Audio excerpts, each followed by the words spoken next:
Hi there. I hope you and your family are all doing well and out of harm's way. Um, Welcome to this session on psychological fallacy. Okay, here we have the aims of the session. You can have a look at this slide to see what we'll be discussing in this session. Remember that in the previous chapter we discussed the rhetorical force of the language we use. We further said that rhetorical statements are not arguments, but rather ornaments that people use to make what they say more attractive. In this chapter, we are going to see how people mask their rhetoric as arguments. This is known as pseudo-reasoning. Pseudo, at the beginning of the word pseudo-reasoning, means false. Therefore, pseudo-reasoning is false reasoning. These are mostly fallacies as opposed to what we studied in the previous chapter, which was about speaking eloquently or expressively, that is, rhetoric. And one word of caution, when we hear arguments, we should not flat out reject them because they look like fallacies. We need to practice this to make sure that we can distinguish fallacies from real arguments. Now, before we start, let me remind you that most of the premises we use in the fallacies we will be discussing in this video are irrelevant premises. There are premises that we're using, but these are irrelevant to the conclusion. This means they do not provide us with good reasons to accept the conclusion. Alternatively, some of the premises might appeal to us, or they might be even appeals to our emotions, which can lead to fallacies, of course. Though this is not the case all the time. Now let's go ahead with the first of these, which is called when people are in the middle of a problem and struggling to get over it.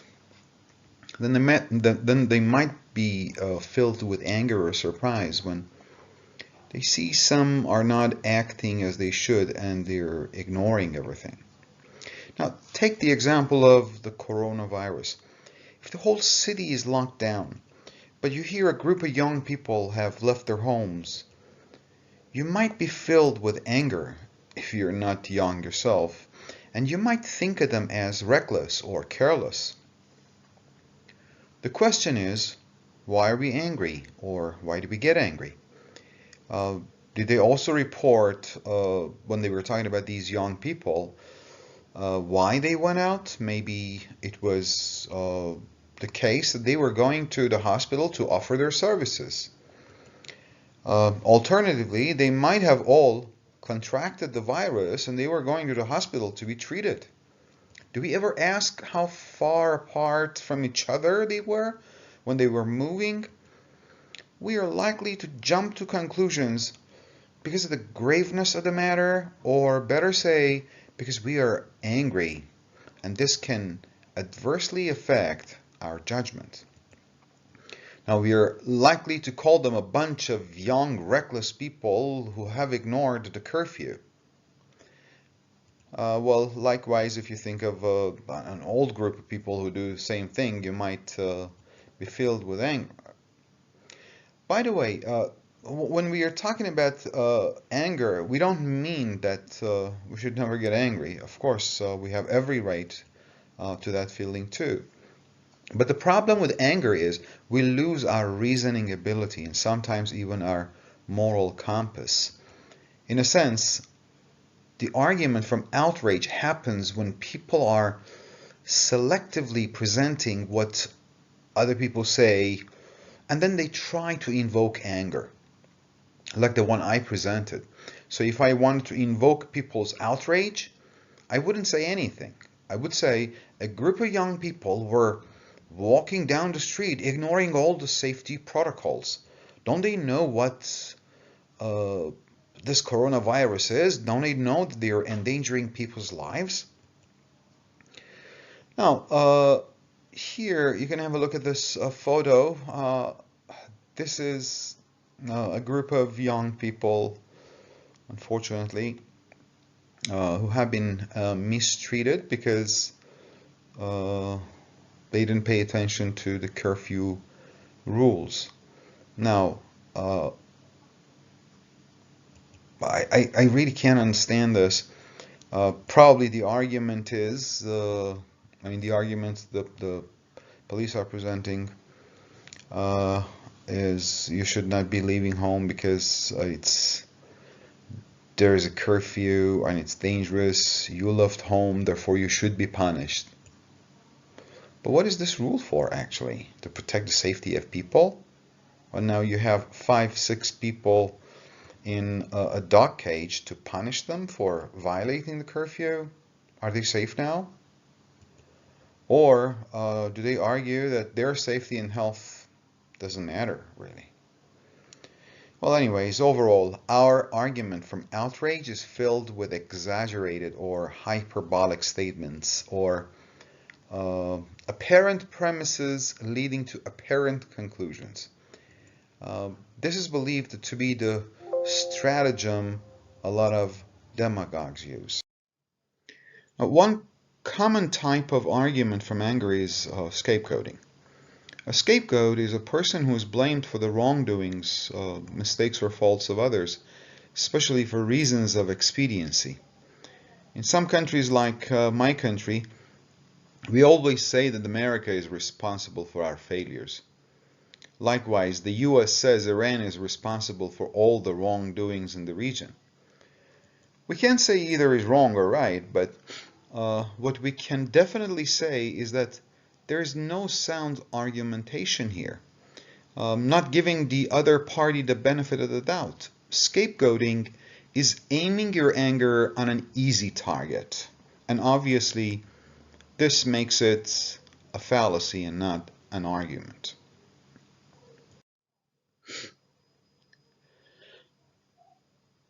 Politicians sometimes try to give information not for the sake of sharing information about what the situation is like, but to frighten or scare people.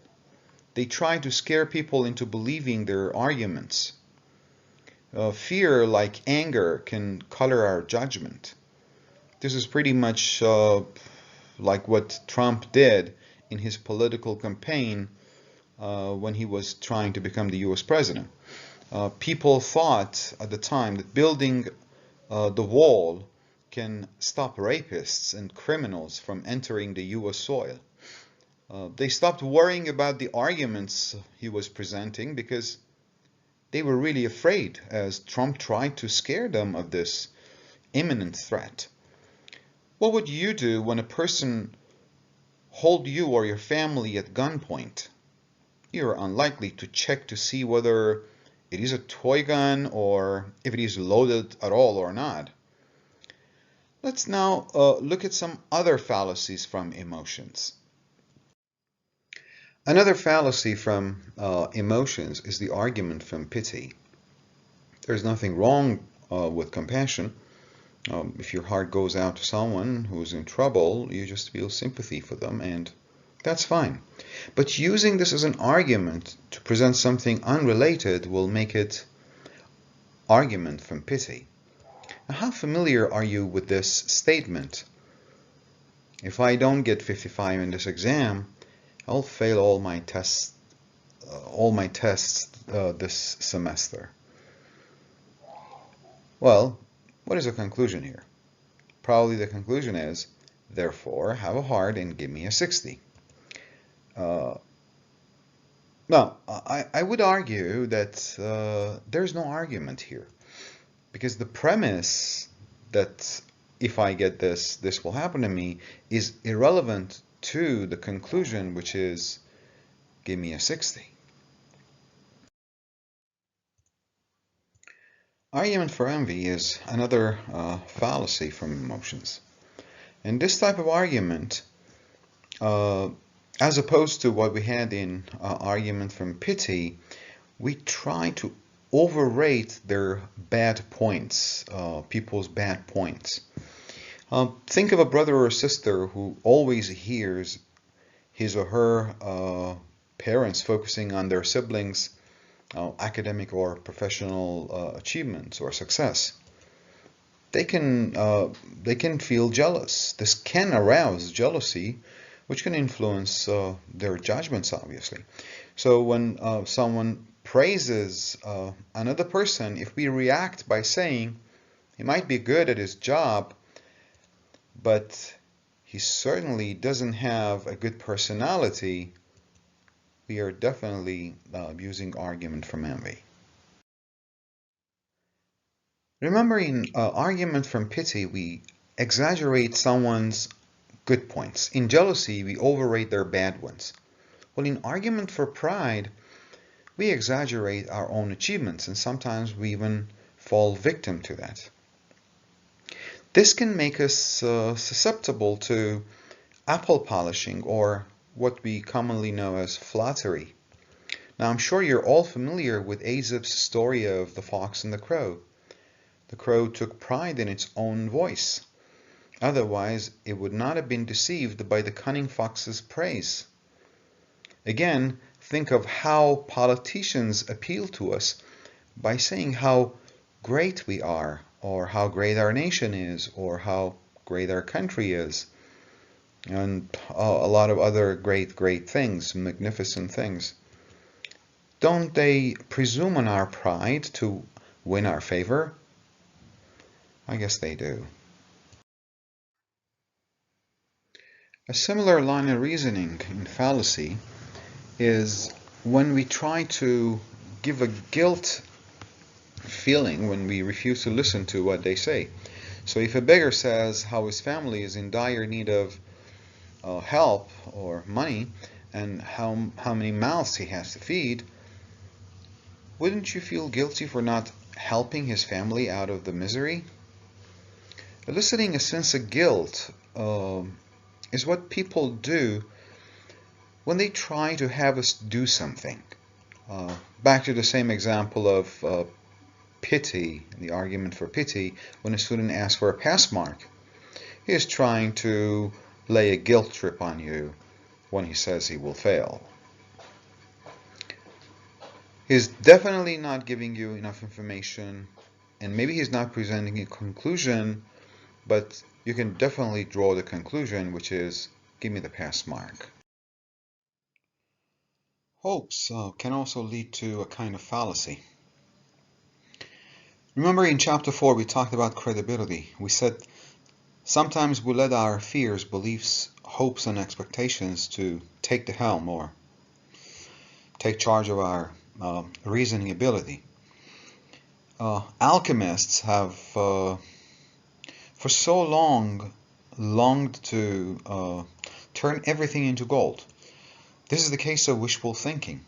Wishful thinking is accepting a claim because we want it to be true, or conversely rejecting it because we don't want it to be true.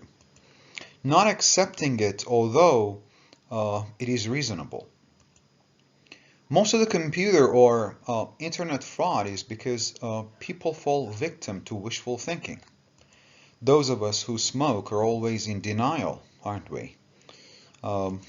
We just hope smoking is not as dangerous as it is claimed. Are we not victims of wishful thinking? Well, I guess sometimes we just shut down on our critical thinking skills and smoke. Another example, those who buy lottery tickets. The same applies. They're just thinking that they might win. That is a case of wishful thinking. And yet, another example, meeting friends when we are told to stay at home, wishfully thinking that we might not come down with a virus.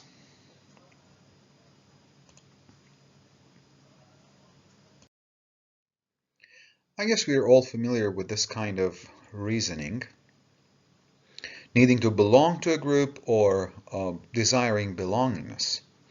This could trigger peer pressure.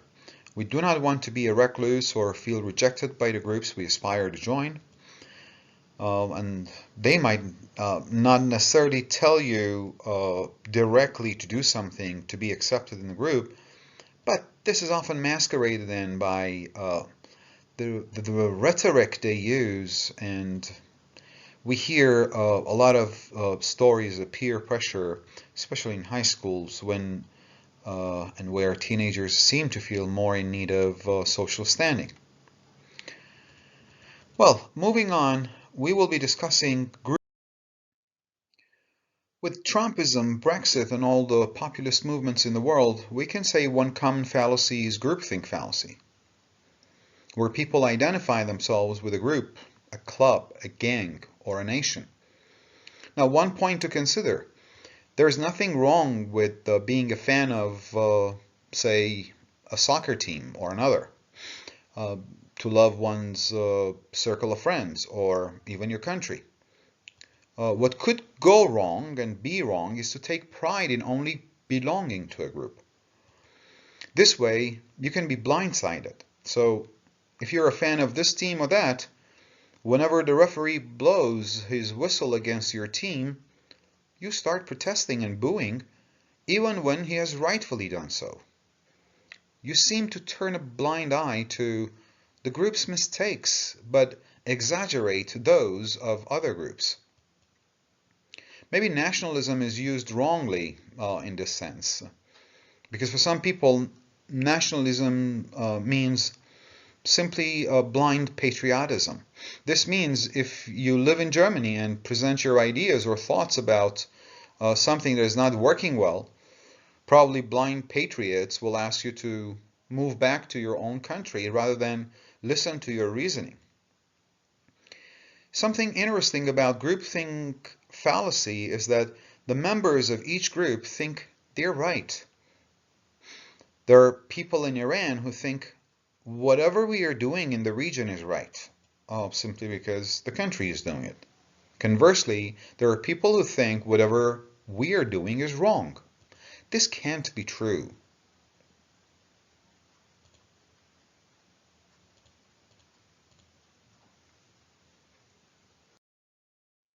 Whenever I go shopping, I buy some bitter chocolate, maybe over 75% or something. Then when my wife asks what I bought, I say, some chocolate. And then I say, because I know you love chocolate, I bought us some. Truth be told, she doesn't like bitter chocolate. I simply confuse what I want with what she wants. So why do I say because I know you love chocolate? Simply because I want to rationalize. I use a false pretext or excuse to hide the true motive. Remember that in rationalizing, you are changing facts to fit your agenda in an apparently logical fashion. This is also known as making excuses. Rationalizing is, in a sense, self-deception. It does not have to be selfish necessarily, as sometimes it's also benefiting other people as well.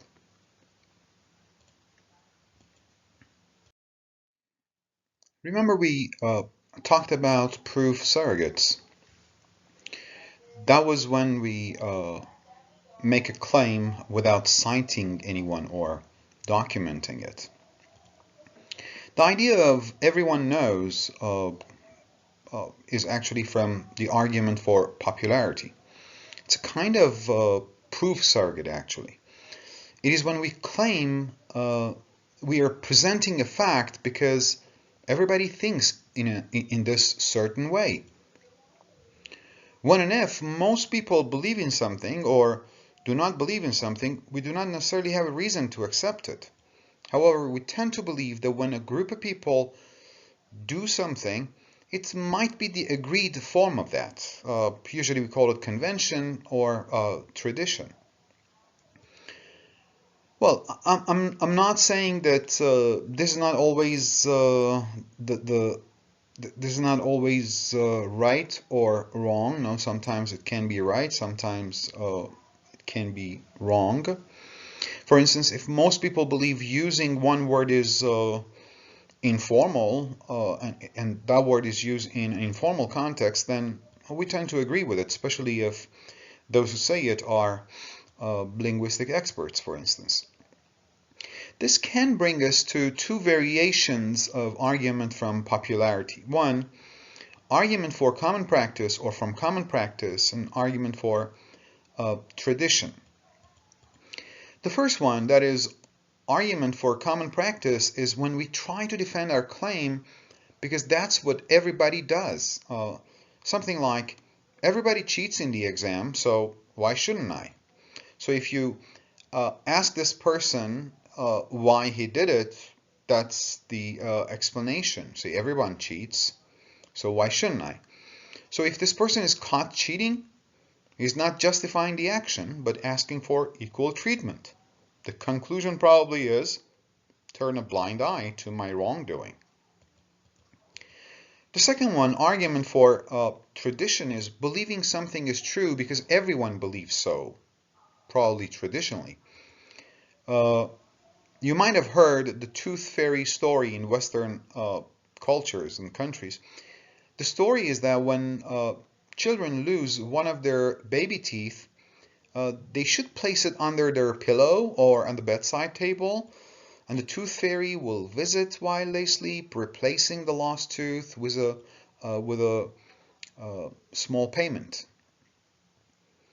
Now, children believe the tooth fairy replaces their tooth with some money, but that doesn't prove a tooth fairy exists, or does it? Well, one easier example would be about a boy proposing to a girl. This is the tradition. Now, what if a girl proposes? Well, people usually don't approve of it, or do they? I think they don't. Well, ask your parents if you're a girl, and they would say you can't. When you ask for a reason, they simply can't give you one. They just say this is not traditional or conventional. All right, let's look at subjectivist fallacy. This kind of fallacy indicates that something is not necessarily true because someone thinks it is true. I mean, it doesn't have to be subjective. It should be objective. Now, here we are not worried about personal opinions or your idea about something. You might just feel cold. Fine. It's the way you feel. But when it comes to the meaning of words or some other things, let me just give you an example so you can maybe understand this better. If a person says Bugatti is less expensive than a Peugeot, that doesn't make Peugeot more expensive simply because a person says Bugatti is less expensive. The example by Humpty Dumpty is also a very good example, I think. Words don't just mean what you choose them to mean. They mean what most people think it means. Now, different cultures or societies have different standards of acceptable behavior. It would be logical to think that the standards of your society should apply to other societies, but at the same time maintain that it does not apply to other societies that do not observe that standard. Now, to put it more simply, you can't eat the cake and have it. You can't win them all. You can't have double standards. Now, if you believe terrorism is bad, you should condemn it wherever it occurs. Not support some and condemn others. If suicide bombing is bad, it can't be lionized or praised when one group of people do it, and a cardinal sin when some others do it. I remember I read an article by Jesse Jackson, who was an American civil rights activist. The name of the article was a pun, I think, because it was A Tale of Two Countries, like A Tale of Two Cities by Charles Dickens. This article was about how the world has actually reacted to wars in two different countries or regions, Sierra Leone and Bosnia. Although there was a lot of media coverage about Bosnia, there was almost a media blackout about Sierra Leone. People were kept in the dark about it, maybe because there was no money to make out of the war in Sierra Leone or truce there, according to Jesse Jackson.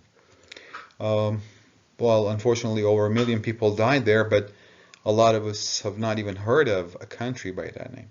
So this is a relativist fallacy. That is, we can't have double standards. Two wrongs make a right. This is more like the idea of vengeance or getting even with someone. If someone does something bad to you, it does not justify that you also do harm. Its antithesis, two wrongs don't make a right, is a proverb used to rebuke wrongful behavior as a response to another person's transgression. You can't you can't harm because someone has done you harm. How can you be any different then? If a person steals your watch, you can't retaliate by stealing his phone, or yet worse, stealing his brother's phone. One caveat though, this is different from legitimate punishment. That's an act of like an act of self-defense. That cannot be considered as a fallacy when a person is giving us proof for that. However, doing someone harm for what their father has done is. A red herring is a distraction from the main points of a discussion. It is something that's not relevant, that makes you confused or takes your attention away from what you should be concentrating on. For instance, if a child says, "Mom, that's a beautiful toy car, could you buy it for me?" And the mother says, "So yeah, that's a beautiful car, so let's run home to eat something delicious." She is resorting to red herring fallacy. Smokescreen, however, is when we are trying to make things unclear to stop people from making sound judgments. Smokescreen is more like the violation of one of the maxims of Grice, if you recall, which was called clarity. You try to make things unclear, maybe by giving so many premises that befuddles people. If the same mother at the toy shop says, after the child says, "Mom, this is a beautiful car," if she says, "Did you know that your uncle bought a car yesterday and that the car just broke down after one day? Let me tell you what went wrong," and then keeps saying so many other things, she is definitely resorting to smokescreen. And on this note, I think we have covered for this week all the contents for this week. Let's have a look at our aims again and see whether we have covered them all.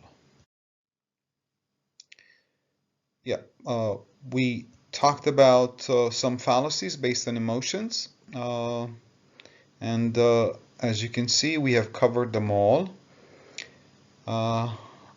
Thank you for watching. I will send you your assignments on Google Classroom, and this Friday we will have a live Zoom session in 2 or 3 groups. So if you have any questions, have your questions ready. I will let you know about it on Google Classroom too. Stay safe, stay at home. Goodbye.